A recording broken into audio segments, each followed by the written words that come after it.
Today on April 9th, 2019, Escape from Tarkov released their 11.7 wipe, and with that, today's video is all about Escape from Tarkov basics and how to start the wipe correctly. This is going to be an overall ultimate beginner's guide for all of you beginners or the people that just want to know how to get the most out of the start of a wipe. So, the first thing that I would recommend for all you beginner players out there is to learn your maps. Map knowledge is absolutely key when starting out in Escape from Tarkov. The first thing I usually do is make sure I go over all the maps just in case anything has changed in patch notes. Even if you're an experienced player, run through each and every map, make sure you get the lowdown of what the maps are about, where the extracts are, and everything else.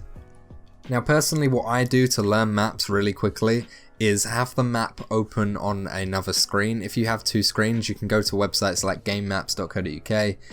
There's plenty, I'll link one down in the description of this video, and you can have a list of all the maps that are on Tarkov right now, and then you can see a lot of them are marked up, so you can see where the extracts are, you can see where keys spawn, you can see what keys are needed for what rooms, etc, etc.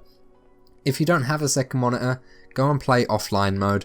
Offline mode is a great tool that they've added to Escape from Tarkov ages back now, and you can absolutely just run the map, see where everything would spawn, see where the scavs spawn, see where scavs are likely to choke you and pass out and bum you, and you can also see what are good choke points for you to choke other PMCs and get them up passed out on the floor and bum them, because that is important in Escape from Tarkov. You get them on the floor, they don't know you're there, and you just bum them really good and proper, and then you can take all their gear. And then, because you've used the offline mode, you'll be able to see where the extracts are and know where the extracts are. You can run as fast as you can and get to the extracts straight away, and instantly know when you play online where the extracts are because of the research and the investigation you've done on maps when you are in the offline mode.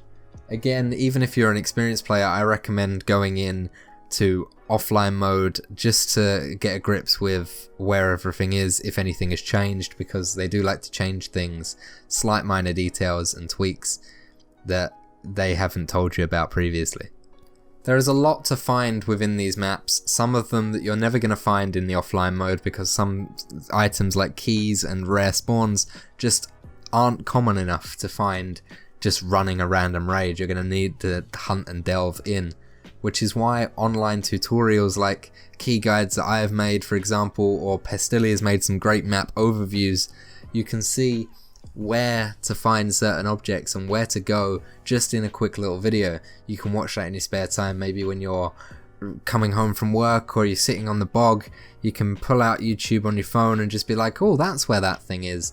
So online tutorials are great.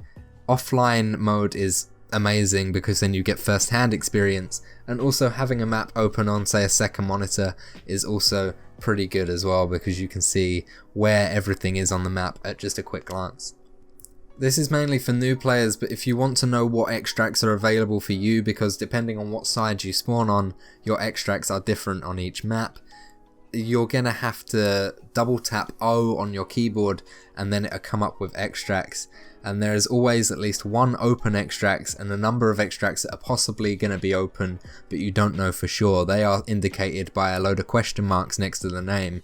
And on this screen as well, you'll also be able to see the raid timer, so you can keep an eye on how long you've got left before the raid times out. There are some extracts on certain maps like Woods, Customs and Interchange that require you to pay rubles. They're usually about 3,000 rubles for you to extract. That's usually in the midpoint of the map, so if you've got a lot of gear but you can't afford to run to the rest of the other side of the map, you can pay to extract if you carry rubles on your person, but it is running the risk because you do have to wait 1 minute to extract. I usually don't use them because you can run risk of people coming up to you while you're just laying down in the grass waiting to extract and them quickly bumming you and quickly getting out with your hard-earned cash that you paid for your taxi home and all of your gear. How horrible of people to do such things. Now the next thing I want to talk about is your graphics settings. This is quite important also, but it's not so much for the look of the game itself. No matter whether you have the game on the most ultra amazing quality it can go or the lowest, the actual look of the game doesn't change too much. I have a video on the channel explaining my recommended settings for people. It can change your FPS, so if you're running a low-end PC, I have a separate video on how to improve your FPS. Both of these are still valid, and one of the videos, if you just want to be able to see people at further distances a lot more sharper, then I'd go for the recommended settings. But if you want to save FPS and get a higher frame rate, I'd go for the saving your FPS video. Check them out, links will be in the description and the card annotation on screen if you do want to check them out. And then once you've got good graphics settings, you'll be able to see people hopefully a lot better, and you'll be able to run at a lot smoother frame rates, and this is going to help with any sort of PvP situation because stutters are still a thing. You're still going to run into stutters because the game, believe it or not, is still in development, and the stutters are server side a lot of the time. The next thing I want to talk about before you go into any sort of raid is insurance. Escape from Tarkov has an insurance system because where this is sort of a roguelike game, if you die with your gear, you're going to lose it. So an insurance system basically prevents that to a certain extent. There are two traders that you can insure with, Propor and Therapist. Propor is usually the cheaper option. If you insure with him, you get it back, but you get it back at a slower rate. And Therapist, you have to pay a higher price, but you usually get it back in sort of half a day less, for example. Now, insured items are only retrieved from these traders if they are left on the map. If they get extracted with anyone, or you extract with some, say your friend who's insured his shit, and you accidentally extract with his shit, he's not getting that back. So it has to be left in the map by the time the map timer reaches 0, in which case you'll get it back 1 to 2 days later. And if it gets taken by a player scav, player, or anything like that, it's still going to be gone. You're not going to get that back. However, if you lose a PvP fight and this guy takes your gear in his backpack but dies on his way to the extract by a random AI scav in the trees or anything like that, that item is still yours if the raid timer reaches 0 and it wasn't picked up again and taken out of the raid. So as long as it's on the floor, in the map somewhere, at the end of the raid, you're going to get that back. This is perfect if you're running groups and you're both insured, and say one of your few friends die, then you're able to pick up that guy's stuff, dump it in a bush somewhere or dump it out of sight, and at the end of the raid, if that isn't picked up or isn't found by anyone, your friend or yourself, if your gear was dumped, will be sent back to you or them 1 to 2 days later. And you find that in your messages section. You'll get a message from Propor saying, "Hey sweetheart, here's your stuff, kisses kisses," or same with Therapist, "You're right lad, here's your stuff bruv," in it. It comes back and it's gonna say, although it costs a bit of money, it saves you having to worry about not having any guns. If you know your stuff is safe, you'll get it back 1 to 2 days later. Speaking of guns, Tarkov has a metric shit ton of them. There are plenty of different types of weapons firing a different caliber. The most common sorts of guns are the AK-74s that fire 5.45 ammunition, but you get things that fire 7.62, 5.56, that's the NATO rounds. You get Makarovs and Kedders and shit like that that fire 9x18, you get 9mm, 9x19, etc, etc. And all these different types of ammo for that caliber has different flesh damage and armor penetration. I recommend at the start of any wipe, go for the cheapest ammo possible, because no one is going to really have armor, and if you are aiming at the head or even center mass, 1 to 2 shots will kill with any round. Even if you're using 9x18mm for a Makarov or a PP, it's gonna, 1 shot to the head's gonna kill the guy anyway. So at the start of a wipe, start low, start cheap, and get the cheapest shit possible. And then when you go on and you progress later down the line and people are starting to run helmets with face shields or heavy armor on the body, you're going to want something with a little more flesh damage and armor penetration.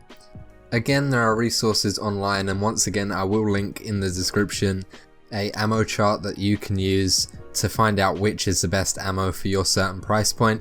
It'll show you the flesh damage, ricochet chance, armor pen, everything you need to know to pick the correct ammo that you need for your weapon of choice. When you've picked your ammo and you've put it in your magazines, you can then go into a raid, but when you decide that you want to reload, your weapon maybe after a firefight or even during PvP combat, you need to realize that it can take upwards of 3 seconds to do the reload animation. So there are different scenarios where I recommend doing different types of reloads. If you are in PvP combat, there is a thing that you can do. If you double tap R to reload, you drop your magazine on the floor and you put a new one in. This is a tactical reload and it takes about a second off of your reload time. Now this is perfect if you are in a combat situation and it will save your life. A second may not seem like a lot, but if you are in that situation, trust me, it helps. Outside of combat, however, just press R to reload and you'll be a little bit longer on the reload time. However, you don't have to worry about rushing to put it in so much. You can prepare it a little more and slide it on in a lot smoother, and your magazine, unlike the combat reload, will not drop on the floor, and after a combat situation you won't need to scrounge around on the floor and pick it back up again. After reloading your mags, some mags will be low or empty of ammunition.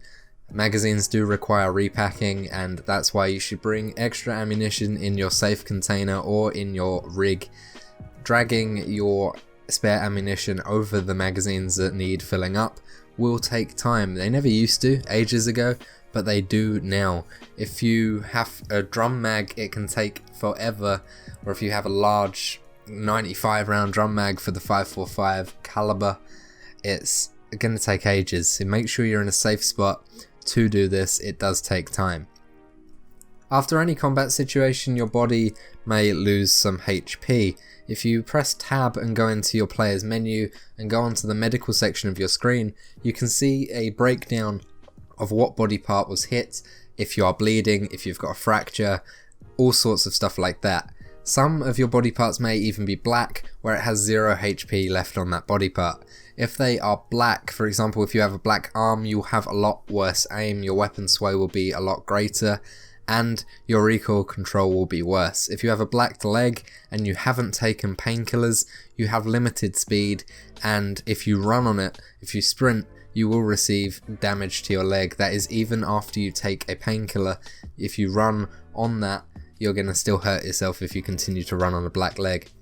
A black stomach is by far the worst thing though, because that will reduce your hydration. If your hydration reaches 0, you'll start becoming dehydrated, and within a minute or two you will die. Drinking water or pom juice or anything like that will increase your hydration, so make sure you find in raid a lot of medical supplies and water supplies to keep your HP and your hydration up.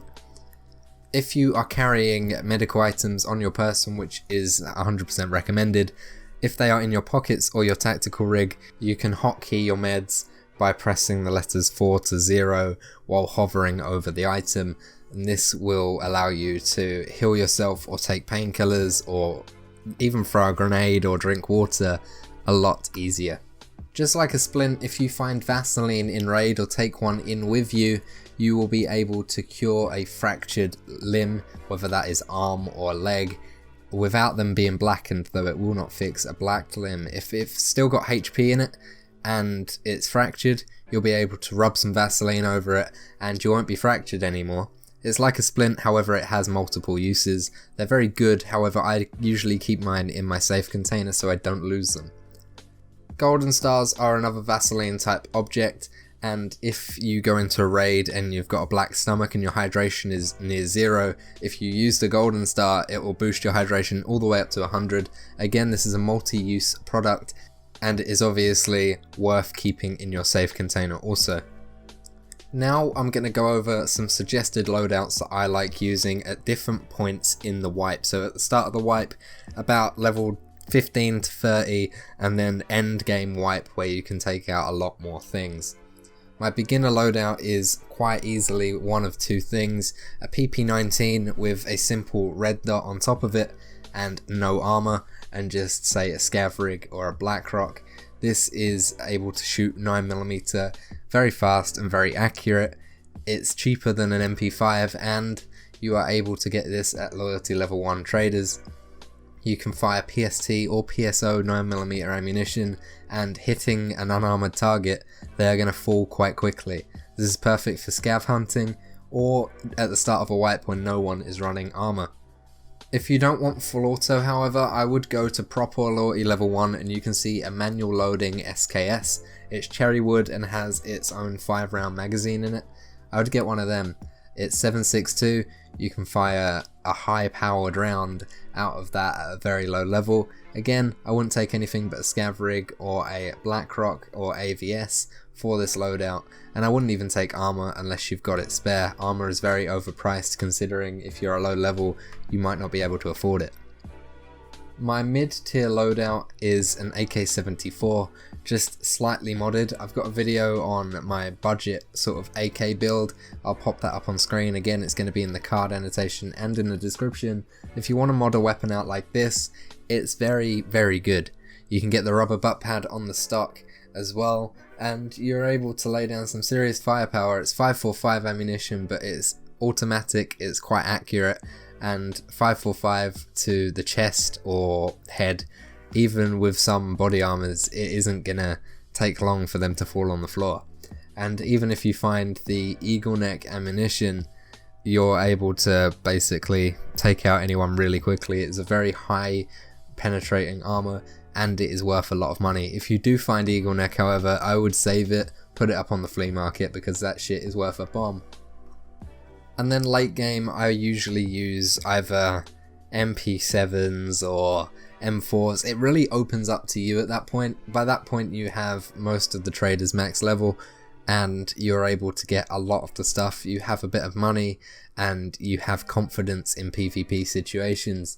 I would go with whatever you are most comfortable in. Try your weapons out in offline mode and just rock the weapon that you feel most comfortable using. You gotta realize, however, you are still gonna die. No one's invincible, no one has a 100% success rate throughout their whole Tarkov career. It isn't gonna happen because you can die to scavs and people might shout, oh that's bullshit, but sometimes you might have just got outplayed. So it does happen, everyone does die, even the most experienced Tarkov players. Don't let that affect your gameplay, just know that that is common in this game. Everyone dies and you can die really easily. Now if you are stuck on how to actually PvP, I've got a video for that also. My god, I've got a lot of stuff for you guys in the description, haven't I? It shows you how to PvP better, it gives you tips and tricks on how to use surroundings to your advantage, etc, etc. However, to sort of summarize it, you have 4 sort of situations usually within Tarkov. The first situation is you get the jump on someone, they don't know you're there, but you can see them and you've got your sights on them, and basically everyone can do this. You just focus on killing that target. If they're at a longer distance, maybe go semi-auto if you're using an automatic weapon, and pick your shots carefully. Try and aim for the head or the center mass, or if they are up close and personal, don't even bother aiming down sights, because aiming down sights does take time, but if they ain't likely to see you, aim down sights for better accuracy, and then shoot the target and shoot to kill. It's as simple as that. The next situation is you see a target massively out there and he also sees you. I would focus on getting to cover and getting maybe high ground, because that is where you're going to get the advantage. If you get to cover and you lose the guy, don't worry, just look in the direction that you saw him last. You will likely see him again. And then you are able to pick your shots. Try not to let the guy know where you're going. Try to do the sort of maneuvers back behind trees or bushes so he can't see you get a flank on him. Your main sort of idea on how to get better at PvP is you've got to get the jump on these people. If you're bad in gun combat, without practicing how to use different sorts of weapons, you're not going to get any better at PvP unless you get the jump on them, so make sure you get the flank. The first situation kind of moves on from the second, and that is you're getting shot first and you don't know quite where the target is. You've got a rough idea because you can hear what directions the shots are coming from, but you don't know where he is. Again, same principle applies, get to cover and stay in cover. If you're in cover and you're still getting shot, then you know you're getting shot from a different direction. It could be the same player, it could be a different player. Listen to what the weapon sounds like, because that might give you an indication. And in that case, if you're still getting shot, move to a different cover or move to the other side of that cover and see if he stops shooting you. Then move to a different area, try to get the flank again, drop down and use grenades if you've got them, because even smokes and flashes will help you get out of a sticky situation. And then the final situation is you're getting shot and you have no fucking clue where they are. They could be a sniper off in the trees somewhere and they're suppressed and you don't know where they are. Then I would honestly just get down. If you're in cover, get in cover, but get down and analyze where he could be shooting from. Visualize from your map knowledge where they are, sort of picture the map surroundings and think, where is that bastard shooting me from? And then try to get to him. Try to get closer, but stay in cover at the same time. And then as soon as you see him, or if you see a muzzle flash or anything like that, then you're able to lay down some suppressing fire and hopefully get a hit or two on him so he has to heal, and then you can move around to get the flank. And same principle applies then, get the flank, get the jump, and then kill. It's all about getting around your target and being able to get the jump on someone a lot easier. Now that's a quick breakdown of basically what my video goes over, but my video is a lot longer and goes over a few more topics. I recommend watching it. It's going to be in the cards, it's going to be in the description. There's plenty of other videos where people analyze streams that they've done and show you how they could have done their combat better. I recommend watching them as well, because they give you an idea on fuck-ups that have happened that you can learn from. You can learn from other people's fuck-ups just like you can learn from your own. The next thing is quests. Quests are extremely important. As much as they are the repetitive and most annoying things in Tarkov, quests are very good for you to level up and increase your trader reputation, which you need to level up your traders. So right away, as soon as you've jumped in the game for the first time after the wipe, I go in and activate all the quests that I can. Now in 11.7 there are a few different things that you got to make aware of. The quests don't give you as much XP anymore, but trader rep is just as important of XP, so don't be deterred from doing your quests just because you're not going to get as much XP. Trader reputation is vital. And not only that, but quests also give you access to items that you may not have access to even if you're max level traders. Some quests have unlocks like different ammo types or different modifications. It's very worth doing.